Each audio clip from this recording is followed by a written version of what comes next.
네, 금요일장도 좀 지지부진한 모습인데요. 이럴 때는 좀 매크로 경제에 대해서 우리가 좀 진단을 해봐야 될 것 같습니다. 오늘 도움 말씀에 서강대 경제학부의 허준영 교수님 모셨습니다. 어서 오십시오. 네. 오래간만에 뵙겠습니다. 네, 오래간만에. 오래간만에 뵀으니까 새해 복 많이 받으시고. 네, 새해 복 많이 받으십시오. 자, 오늘 아침에 또 갑자기 또 뭐라 그럴까요? 경제 변수는 아니고 하지만 경제에 지대한 영향을 미치는 미국과 영국이 예멘 후티 반군을 공습을 시작을 했어요.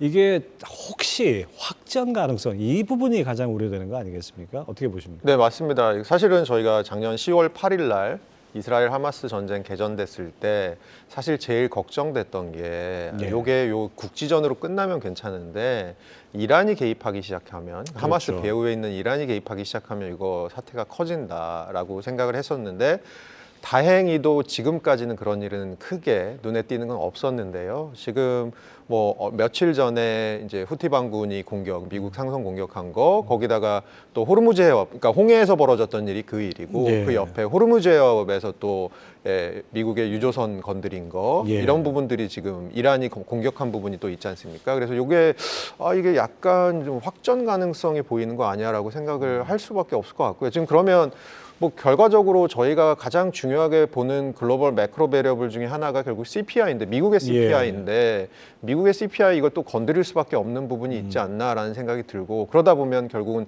연준의 금리 결정과 연동이 되고 연준의 금리 결정이 그럼 사실 인하가 늦어지게 될 가능성이 조금이라도 생기면 그러면 지금 시장에서 생각하는 것과는 굉장히 다른 또한 카오스가 벌어질 가능성이 좀 있는 거죠. 그렇죠. 당초 올 초 시장 전망할 때는 뭐 확전은 염두에 두지 않았지 않습니까? 근데 이란이 미국 유조선을 납포했다든지 이번에 후티 반군 이게 또 상당히 좀 뭐 문제가 된다 그러면은 예상치 못한 시나리오 때문에 결국 그 기존의 전망 자체가 좀 틀어지는 경우도 많죠. 네, 맞습니다. 그런데 지금 유가가 많이 내려와 있는 상태인데 이게 좀 이제 결국 또 유가도 건드릴 수 있잖아요. 그러면 이 부분에 대해서 저희가 좀 이따 미국 CPI 얘기하겠지만 미국 CPI가 추세적으로 내려오곤 있는데 물가 상승률이 그 왜 내려오고 있나를 보면 가장 크게 빠지는 부분이 결국은 유가입니다. 그러면 이제 유가가 다시 밀어 올려지면 사실 이게 추세를 다시 건드리게 되고 내려오던 추세를 혹시라도 건드리게 되면 이 부분이 연준의 결정에 영향을 미침으로써 사실은 저희가 생각하기 싫은 사실 금리의 인하가 점점 멀어지는 그런 시나리오가 나올 가능성도 사실 배제는 할 수 없을 것 같습니다. 예, 그렇습니다. 지금 방금 말씀해 주신 대로 뭐 미국의 12월 CPI 뭐 시장에서 상당히 학수고대했던 지표인데 어떤 부분 가장 주목해서 보셨어요? 이게 주거비가 안 빠지더라고요. 주거비 안 빠지는 게 결국은 CPI가 지금 저번 달 11월 달에 CPI가 3.1% 상승했는데 12월에는 오히려 시장 기대가 3.2였는데 3.4가 올랐고요. 그리고 코어 인플레이션 그래서 유가랑 뭐 농산물 가격 뺀 거 이것 봐도 11월에 4.0이었다가 12월에 3.9 근데 시장 기대는 3.8이었습니다. 그래서 시장 기대를 지금 상회하는 거고 결국은 스토리는 뭐다?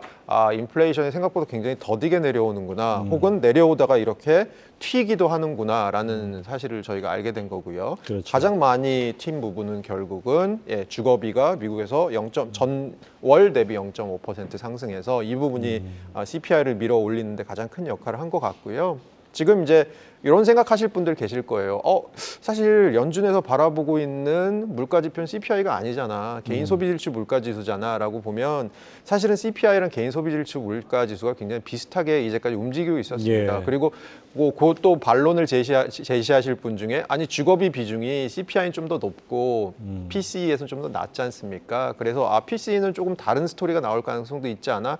나올 가능성은 저는 있어 보이긴 합니다만 전반적인 인상은 두 개가 비슷하게 움직이고 있기 때문에 지금 예를 들어서 클리블랜드 페드 같은 데서 나우캐스팅이라고 해서 현 시점까지의 전망치를 이제 제시하고 있는데 PCE가 12월에 한 2.7 정도 오를 것 같고 그다음에 코어 PC는 3 정도 오를 것 같은데 11월 실적치가 얼마였냐면 2.6, 3.2거든요. 그러면 코어는 3.2에서 3으로 약간 내려올 것으로 보이지만 그냥 헤드라인 PCE 같은 경우는 2.6에서 오히려 2.7로 다시 튀는 이런 일이 벌어지지 않을까. 그러니까 결국은 CPI랑 동일한 스토리로 가지 않을까. 그러면 연준의 입장에서는 이거 물가 역시 생각보다 안 잡히는군 이라는 생각을 할 수 있지 않을까 생각합니다.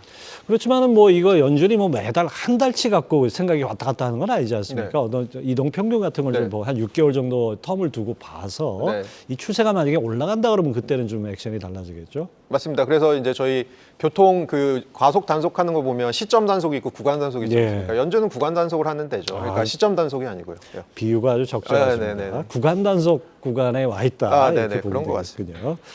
자, 그간 이제 금리나 횟수나 인하 폭에 대해서 시장은 너무 기대가 앞서가가지고 연준의 생각과 이 괴리가 상당히 컸습니다. 근데 이 지표, 고용 지표와 함께 이 물가 지표 나오면서 좀 괴리가 좀 좁아지는 계기가 되지 않을까 싶기도 해요. 그러니까 어느 방향으로 좁아지는지 연준 쪽으로 좁아질 연준 쪽으로 좁아지겠죠. 그러니까 시장도 그러니까 작년에도 계속 그런 일이 있었습니다. 그러니까 저희가 그 금리 선물 시장에서 나타난 확률 계산하는 거 있지 않습니까? 그 계산한 거랑 실제로 연준이 한 거를 사후적으로 비교해 보면 항상 시장은 한 두 스텝쯤 빨리 갔었고요. 그렇죠. 지금도 연준이 생각하는 쪽으로 조금 시장의 기대가 다시 수렴하는 방향으로 되지 않을까라고 보고 있습니다. 그래서 뭐 시장에서 3월 시작이라고 생각하고 3월에 시작해서 올해 3월부터 남은 기간 동안 7월 제외하고는 다 내려서 0.25씩 내려서 한 6, 그러니까 6번 내릴 거다라고 생각했는데 그것보다는 좀 적은 횟수로 가지 않을까 생각합니다. 예, 그렇습니다. 자, 어쨌든 간에 뭐 3월 FOMC에서 금리를 내릴 것이다라는 시장의 성급한 기대는 어쨌든 간에 고용 지표 나오면서 좀 수그러들고 이번에 CPI 나오면서 한 번 더 좀 수그러드는 계기가 됐는데 근데 미국의 월별 고용 지표, 고용이 뜨겁다고 하는데 이게 좀 과장됐다 이런 지적도 나오고 있어요. 뭔가 좀 그 지표상에 약간의 그 잡음이 들어가 있는 거 아닌가 싶기도 한데. 크게 뭐 몇 가지를 얘기를 할 수 있는데 한 두 가지 정도로 요약해 보면 첫 번째로 이게 지표를 두 번 업데이트 하거든요. 초기치가 나오고 수정치가 나오고 최종치가 나오는데 초기치에 들어올 때 저희가 이제 그 숫자를 보는 거거든요. 근데 그 숫자를 볼 때 초기치 응답률이 너무 낮다. 그래서 응답을 하는 기업들의 뭔가 바이어스, 편의 같은 게 있을 수가 있다. 그래서 고용이 상대적으로 많이 늘어났거나 괜찮은 기업들이 이걸 보고를 하는 경우가 생기면 그러면 약간 고용 지표를 과장할 수 있다라는 게 하나고 이게 기업이랑 정부 쪽, 그러니까 한마디로 노동 수요를 하는 쪽에 조사를 하는 거랑 노동 공급을 하는 가계를 조사하는 거랑 두 개를 종합하는 거거든요. 근데 두 개가 숫자가 잘 안 맞습니다. 그래서 그런 거에 있어서 조금 맹점이 있지 않나 그런 부분이 있는 것 같은데요. 그래서 사실은 이제 그럼 이 숫자를 믿어야 돼라고 얘기를 하시는데 사실은 이게 실업률과 굉장히 보조 지표로서 쓰이는 거라서 이걸 또 무시하고, 그러니까 약간 잘못된 점이 있을 수는 있지만 이걸 또 무시하고 생각할 수는 없는 거라서 이 부분에 있어서는 조금 뭐 이 지표를 낮게 만드는 방향으로 지금 미국에서도 계속해서 이제 뭐 어떤 방법을 수정하고 있다고 보는데요. 근데 그런 부분에 있어서 얘를 무시하는 거는 좀 별로 좋으신 생각은 아닌 것 같습니다. 아니 근데 뭐 지표를 확인할 때는 시기열이라는 게 있지 않습니까? 일관되게 이게 약간의 그런 바이어스가 있다면은 그 일관되게 바이어스를 감안하고 그냥 보면 되는 거 아닙니까? 근데 이게 또 경기가 좋을 때랑 안 좋을 때 바이어스 방향이 좀 다르고요. 그렇군요. 예, 그래서 가계 조사랑 기업 조사도 튀는 방향이 또 다르고 이렇습니다. 그래서 사실은 이 방송을 시청하시는 분들도 아마 잘 알고 계시겠지만 사실 코로나 이후의 경제라는 건 코로나 이전의 경제와 굉장히 많이 다를 가능성이 크고요. 그리고 아직도 저도 경제학자입니다만 부끄럽게도 저희가 이해하지 못하고 있는 부분이 굉장히 많습니다. 뭐 기존의 이론으로는 설명이 안 되는 부분이 굉장히 많습니다. 그래서 그걸 저희가 그냥 데이터가 지금 나오면서 따라가고 있는 거라고 생각하는데요. 그런 부분에서 사실 이 지표도 없는 것보다는 깜깜이보다는 이거를 잘 그냥 수정해서 활용하는 방향으로 가는 게 또 맞지 않나? 뭐 그 정도 생각하고 있습니다. 지표는 뭐 제시가 되는데 어떻게 해석하느냐에 따라서 또 이게 많이 달라집니다. 네, 그럴 수 있을 것 같습니다. 자, 그렇다면 결국 이제 우리가 궁금한 거는 지금 미국 경제가 어떤 상황이냐? 이게 연착륙 잘 될 것이냐? 아니면은 침체로 갈 것이냐? 뭐 이런 얘기는 여전히 지금 숙제로 남아 있어요.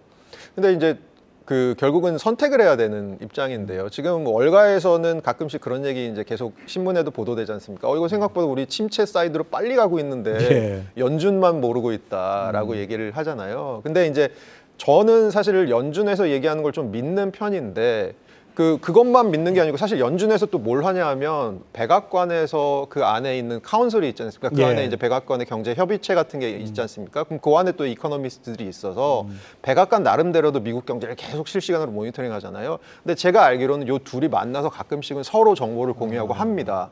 일종의 뭐 튜닝을 하나요? 튜닝을 하는 거죠. 혹은 이제 뭐 파월 의장이 나는 이렇게 생각하고 있었는데 백악관 들어갔다 왔더니 그 얘기가 아니네라고 생각하면서 자기 생각을 조금 더 확장시킬 수도 있고 아니면 예. 약간 커렉션을 할 수도 있고 뭐 이런 과정이 있거든요. 제가 보기에는 연준이랑 미국 정부에서 보고 있는 시나리오는 어쨌든 간에 지금 침체 시나리오는 아닌 것 같고요. 작년에 미국 경제가 한 2.4% 정도 성장했는데 뭐 연준에서 올해 보고 있는 것도 그렇고 글로벌 IB들에서 작년 12월 정도에 얘기했던 것의 평균치도 그렇고 한 1%대 중반 정도의 성장으로 예. 떨어지긴 할 거다. 근데 다만 그게 저희가 침체라고 부를 수 있는 정도 아주 심각한 침체는 아닐 거다. 왜냐하면 잠재 성장률이 미국이 1%대 후반이거든요. 근데 한 1.5% 정도 성장하면 잠재 성장률보다 평균적인 성장률보다 약간 낮은 예. 사이드 들어갔다 나오는 거잖아요. 그럼 그걸 침체라고 부르긴 좀 힘들 것 같고요. 예. 그러면 뭐 올해는 그냥 아주 마일드하게 미열을 앓고 나오는 한 해 정도가 되지 않을까라고 전반적으로는 연준도 그렇고 지금 시장 IB들에서 뭐 나오는 전망치들도 그렇고 그렇게 보고 있는 것 같습니다. 예, 그게 합리적인 판단일 것 같습니다. 자, 이 미국 경제 흐름을 제대로 읽으려면은 뭐 여러 어떤 지표를 주목해야 될지 참 궁금한데 물가나 고용을 우리가 매달 보고 있는데 사실 그것만 갖고는 좀 부족한 것 같고 미국인들의 소비 행태가 어떻게 변하는지 또는 저축이 얼마나 소진됐는지 이게 더 중요한 것 같아요. 네, 맞습니다. 사실 제가 아까 잠깐 말씀드린 코로나 이후의 경제에 대해서 우리가 모르는 부분이 굉장히 많다라고 하는 것 중에 하나가 어쨌든 간에 미국이 코로나가 터지고 나서 2020년 5월부터 재난지원금을 뭐 한때 많을 때는 GDP의 거의 20% 가까이 정도로 뿌리기도 했잖아요.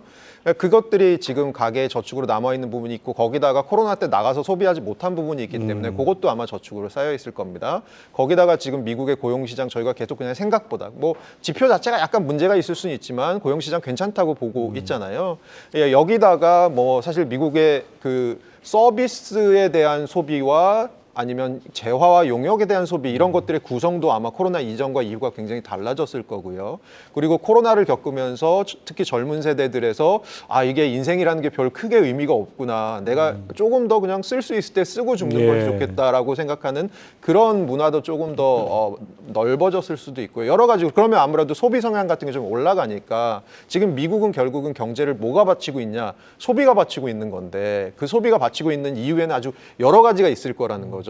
초과 저축에 쌓였던 것도 있고 잡도 생각보다 나쁘지 않고 그다음에 사람들이 옛날보다 조금 더 좀 더 많이 쓰다가 그냥 죽을래라고 생각하는 성향을 가질 수도 있고 이런 여러 것들이 지금 묻어 있기 때문에 사실은 저희가 보아야 될 지표 혹은 그 지표들이 말해주지 않는 부분 근데 우리가 짐작을 해야 되는 부분 이런 부분들이 점점 늘어나는 것 같아서 사실은 시청하시는 분들 장에서 계속 이 가격 보시는 주식 가격 변동 보시는 분들이 보셔야 될 지표들이 점점 많아지는 것 같습니다. 네. 이게 시간 선호가 높아졌다 이렇게 뭐 경제학에서 얘기하는데 쉽게 말해서 미래 소비를 미래로 유예하기보다는 현세주의라고 할까요? 욜로죠. 빨리 쓰고 욜로 분위기가 더 좀 약간 커졌다 그러면 소비 지표나 이런 데서도 약간의 뭐 과거하고는 다른 그런 변화 모습이 나오겠네요. 네네. 근데 그게 만약에 노동시장이 견조하지 않은 상황에서 그런 일이 벌어지면 빨리 꺼지겠죠. 그렇죠. 그게. 근데 노동시장이 견조하면 사실 요게 버텨줄 가능성이 있기 때문에 미국의 연착륙으로 돌아가면 아마 연착륙 시나리오가 가정하고 있는 하나는 아마 노동시장에서 그렇게 버텨주는 부분이 크지 않나라고 생각합니다. 조금 더 이해가 되는 것 같습니다. 예. 자, 그다음에 이제 이 경제 변수가 아니면서 경제에 지대한 영향을 미치는 뭐 지정학적 이벤트라 그래야 되나요? 대만 총통 선거가 바로 내일입니다. 네, 맞습니다. 결과에 따라서 뭐 여러 가지 시나리오들 나오고 또 지난 9일에 중국이 위성 발사했는데 대만 국방부가 이걸 미사일로 번역하는 바람에 서방 언론 난리가 나고 미사일 경보 나오고 그랬죠. 만약에 뭐 총통 선거 결과에 관계없이 이 중국이 대만을 침공할 경우에 가장 피해를 입는 나라가 한국이다. 이런 블룸버그 통신 보도도 있었고 이런 거 어떻게 보십니까? 사실 굉장히 큰 문제일 수도 있을 것 같아요. 올해 사실 선거의 해라고 저희가 부르잖아요. 전 세계에서 23억 명이 총선 혹은 대선에 투표를 하고 GDP로 보면 전 세계 한 절반 정도인데요. 올해만큼 이렇게 선거가 집중됐던 해가 없는데 제가 시작하고 싶은 얘기는 뭐냐면 예전에 메가더 장군이 기억나십니까? 메가더 장군이 하셨던 얘기 중에 이 중국 앞에는 항공모함이 하나 떠 있다. 근데 그 움직이지 않는 항공모함이 하나 떠 있다. 그게 대만의 뭘까요? 모습이 그렇게 보이네요. 진짜. 대만이죠. 그러니까 미국의 입장에서는 대만이 사실 중국을 견제하는 데 있어서 굉장히 중요한 포스트인데 지금 현재 민진당 정부는 어쨌든 간에 친미 정부고 미국과 굉장히 많은 교류, 군사적인 측면에서도 많이 미국 거를 사다 쓰고 이런 정부였거든요. 근데 어쨌든 지금 박빙의 승부에서 혹시라도 친중 성향이 이제 그 국민당이 되었을 때 과연 어떤 식으로 시나리오가 풀려갈 것이냐. 이게 미국하고 중국 사이에 지금의 갈등이 더 깊어질 것이냐. 그 사이에서 한국은 또 어떤 상황에 놓이게 될 것이냐. 이런 건데요. 뭐 여러 가지 시나리오가 있습니다만 어쨌든 간에 지금 저희 입장에서는 이 양안 관계가 조금 화해 모드로 가는 게 좋지 않나라는 생각들을 좀 하시는 것 같아요. 그러면 이제 국민당이 되는 것, 친중 정부인 국민당이 되는 것도 그렇게 나쁜 것은 아니다. 그리고 대표적으로는 그렇게 되면 이제 대만이 좀 더 중국의 일부처럼 느껴질 가능성이 있잖아요. 그러면 이제 대만에서 지금 TSMC 같은 데서 생산하는 반도체가 아주 많은데 사실 반도체라는 게 일정 부분은 경제지만 일정 부분 최근에는 안보라고 생각을 하잖아요. 안보고 정치고. 네, 정치고요. 그렇게 생각했을 때 이제 대만을 대체할 수 있는 이제 어떤 반도체 생산 기지 같은 것들이 조금 더 대두될 가능성이 있고 그렇게 되면 아마 한국이 아주 강력한 대안이 되지 않을까라는 의견들이 약간 있는 것 같습니다. 역사적으로 보면 이 전략 물자, 그 시대의 가장 중요한 전략 물자가 세계 패권을 좌우하고 뭐 이런 것들이 많았죠. 뭐 과거 중세 시대 후추처럼 네, 맞습니다. 후추가 대항해 시대를 열었듯이 지금은 바로 반도체가 바로 그 역할을 하는 것 같습니다. 자, 우리나라 얘기 좀 해볼까요? 한국은행이 기준금리를 어제 동결을 했죠. 그러면서 올해 경제 성장률 2.1%로 제시했는데 민간 쪽에서는 좀 더 박한 것 같아요. LG경제연구원 1.8%, 2%도 안 되고 지금 잠재 성장률 자체가 떨어진다 이런 얘기 상당히 나오는데 교수님 어떻게 보십니까? 네, 저는 어쨌든 한국은행이 얘기했던 게 2.1%라고 얘기하고 그 옆에 총재께서 한마디를 더한 게 있습니다. 어제는 안 하셨고요. 그 전에 하신 게 뭐냐면 IT 부분 제외하면 1.7이다. IT를 제외하면, 그러니까 반도체 수출 제외하면 1.7이다라고 얘기하셨거든요. 그건 뭐냐? 작년 한 12월이나 11월쯤 한국은행에서 봤던 2024년 한국 경제라는 건 성장률은 2.1% 나오겠지만 뭐 중심의 성장이냐면 수출 중심의 반도체 수출 중심의 성장일 거다라는 건데 어제 그 얘기를 약간 업데이트를 하셨더라고요. 어떻게 얘기하셨냐면 11월 달에 우리가 봤을 때보다 지금 한 2개월 정도 흘러보니까 수출은 생각보다 더 좋더라.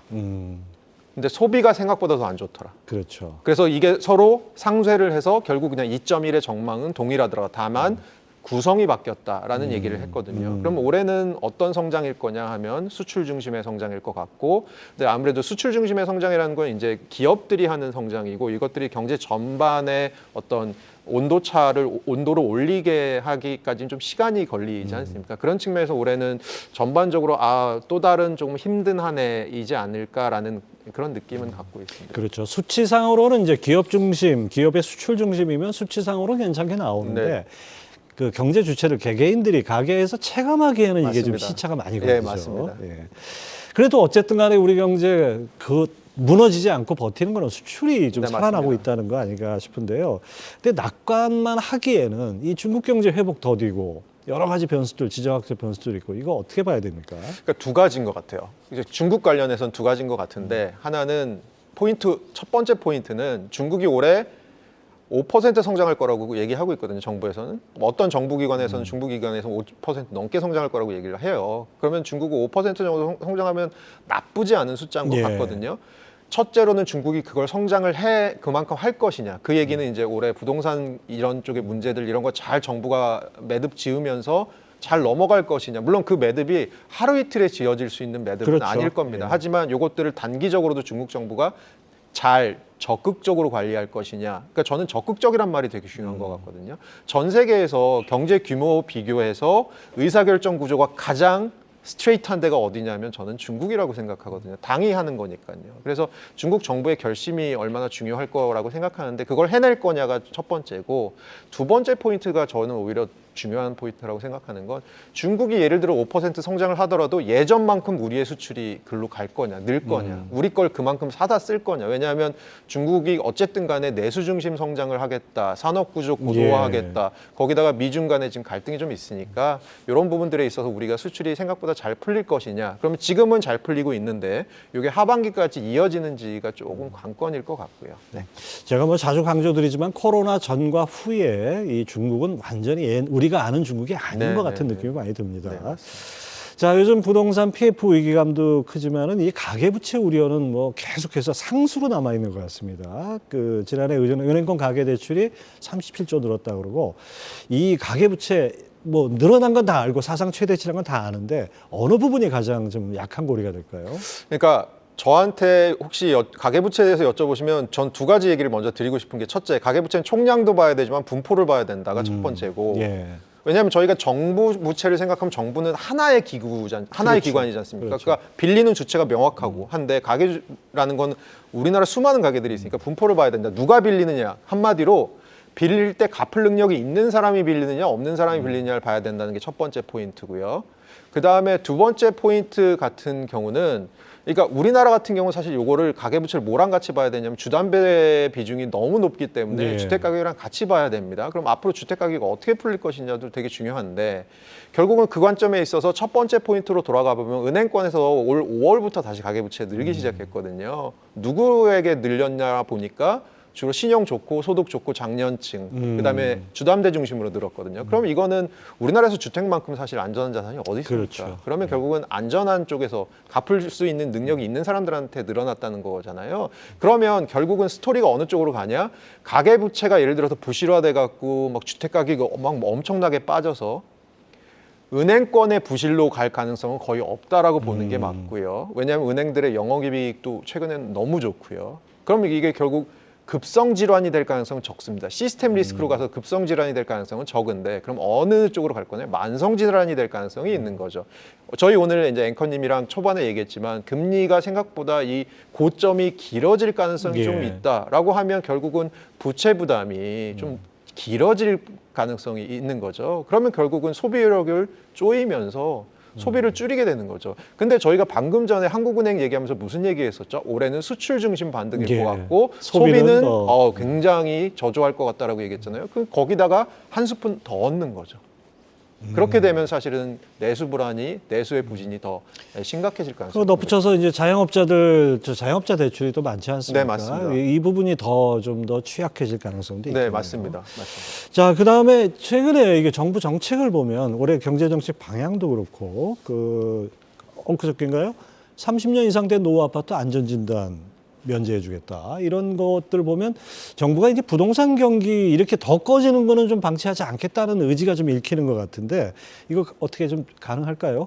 그러니까 부동산 시장 연착륙인데 결국 이제 부동산 시장에 저희가 공급 측면에서 봤을 때 또 하나 간과하지 말아야 될 부분이 부동산 PF도 걸려 있잖아요. 그러니까 결국은 지금 뭐 재건축 조금 연한 풀어주고 이런 것들이 결과적으로 올 한 해 부동산 경기를 어떻게든 지금 앵커님 말씀하신 대로 지탱해 보겠다는 것 같아요. 이 부분이 지탱되지 않을 때 사실 우리 경제가 지금 맞을 파급 효과가 너무 크기 때문에 그리고 사실 상반기에 저희 재정 집행률 굉장히 높이겠다고 했고요. 그리고 또 상반기에 총선이 있다 보니까 아무래도 총선 전에 여러 가지 사실은 제가 최근에 들은 얘기로는 이제 뭐 추경의 가능성까지도 나오고 있다라는 얘기까지 제가 좀 파악한 바로는 그렇거든요. 그러면 결국은 이제 상반기에 재정이 엄청나게 풀릴 것 같은데 그러면 오히려 저는 좀 걱정하는 게 그렇게 해서 부동산의 연착륙은 이뤄낸다고 하더라도 사실 올해 우리 경제가 아주 좋을 것으로 생각되지는 않잖아요. 그러면 이제 하반기까지 조금 정부에서 지탱해주는 부분들이 있어야 될 텐데 그럼 상반기 이후에 사실 경제 정책은 어떻게 될 것이냐, 그때 정부의 실탄이 어느 정도 남아 있을 것이냐 이런 부분들이 있어서 약간 하반기가 좀 불안해지는 부분이 있다 정도 말씀을 드릴 수 있을 것 같습니다. 네, 어제 이창용 총재가 6개월 안에 금리 인하 어려울 것 같다라고 얘기를 했는데 지금 뭐 영끌 비투족들의 그 여러 가지 애로사항, 워낙 이자가 높다 보니까 이런 문제들이 있고 경매까지 막 나오고 그러잖아요. 이렇다 그러면은 우리가 물론 미국보다 먼저 내리긴 쉽지 않지만은 금리 인하 시점을 조금은 좀 앞당겨야 되는 거 아닌가 이런 생각도 듭니다. 그러니까 저희 오늘 스토리 중에 그거였지 않습니까? 수출은 좋을 거다, 내수가 안 좋을 거다. 근데 금리가 건드리는 부분이 주로 내수를 많이 건드리잖아요. 그렇죠. 결국은 그래서 금리 인하 얘기는 점점 많이 나올 겁니다. 그러면 한국은행이 거기에 대해서 금통위 한 번 할 때마다 어떤 식으로 대응하는지 보시는 것도 시장의 흐름, 금리의 흐름을 좀 파악하시는 데 큰 도움이 될 것 같습니다. 예. 네, 우리 허준영 교수님 아주 여러 가지 관전 포인트를 제시해 주셨는데 여러분들 많은 참고가 될 것 같습니다. 서강대 경제학부 허준영 교수 함께했습니다. 말씀 감사합니다.